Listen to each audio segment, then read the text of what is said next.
Sehemu ya 5 ya simulizi ya kusisimua ya mapenzi ya Rachel. Kuna baadhi ya siri ambazo huishi zaidi ya kizazi kimoja. Siri ambazo hujificha kwenye tabasamu, zikipita kwenye damu ya familia na kuishi kwenye vichochoro vya nyumba za kifahari. Katika sehemu hii, Rachel atagundua kuwa alichokikimbia sio mwisho wake, bali mwanzo wa kisa kingine cha kutisha. Jiandae kwa mabadiliko ya haraka, maamuzi magumu na hisia kali zinazochanganya penzi na sumu. Usisahau like, subscribe na comment kwa mtazamo wako. Ni sehemu ya hadithi hii.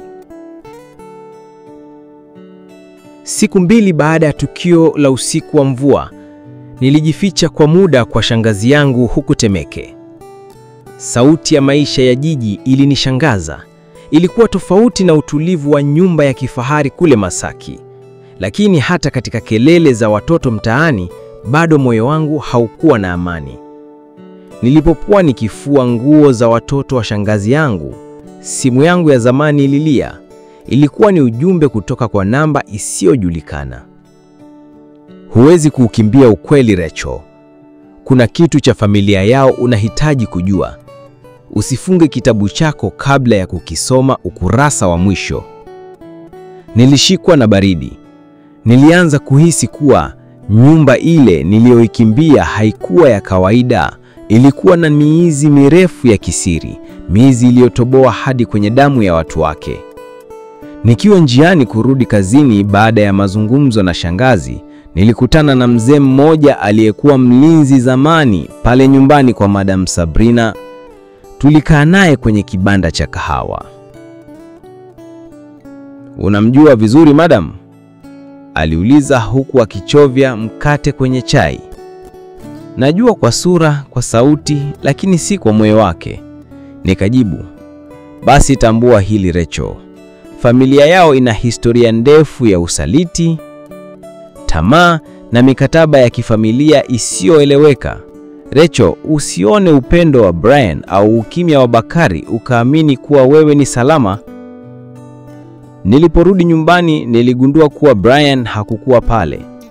Watu walikuwa na huzuni na Bakari alikuwa kimya zaidi kuliko kawaida. Mojawapo ya wafanyakazi aliniambia kwa sauti ya chini, "Brian amekamatwa. Polisi walikuja usiku wa manane. Inasemekana kuna kitu kilitokea Zanzibar, lakini hakuna anayeweza kueleza." Moyo wangu uliungua. Nilianza kuhisi kuwa sikuwa mtumishi tu. Nilikuwa sehemu ya mchanganyiko mkubwa wa nguvu, tamaa na hatia. Nilihisi mapenzi yangu kwa Brian yakivutwa katikati ya msalaba wa siri. Katika kutafuta majibu, nilijikuta natumbukia kwenye kabati kale la Madam Sabrina.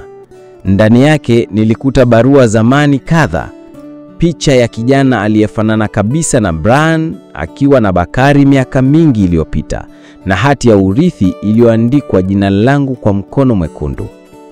Niliinama nikasoma, "Ikiwa Rachel atabaki kwenye nyumba hii zaidi ya miezi 3, urithi wa familia hii utabadilika, naye atakuwa sehemu ya damu hii milele."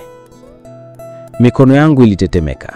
Sasa nilijua kuwa nilikuwa nimevutwa kwenye mtego ambao haukuwa wa kawaida. Kulikuwa na watu waliojua uwepo wangu kabla hata sijafika. Nikiwa nimekaa peke yangu giza likishuka, nilijua kuwa singeweza kuondoka tu. Ilibidi nijue ukweli wote. Ni nani aliyehusika na mikataba hiyo? Kwa nini jina langu liliandikwa kwenye waraka wa urithi wa familia kitajiri niliyoitumikia? Na swali kubwa liko zote, je, Rachel alikuwa mtumishi tu au alizaliwa kwa ajili ya jambo kubwa zaidi lililofichwa na kizazi kilichopita? Mwisho wa sehemu ya 5. Kama simulizi hii limekushika, tunaomba sapoti yako ili tuweze kuendeleza taba hii. Gonga like, subscribe ili usikose sehemu inayofuata, na tuandikie comment. Unadhani Rachel ana uhusiano gani na familia ya Madam Sabrina? Usisahau sehemu ya 6, damu na ndoa ya siri.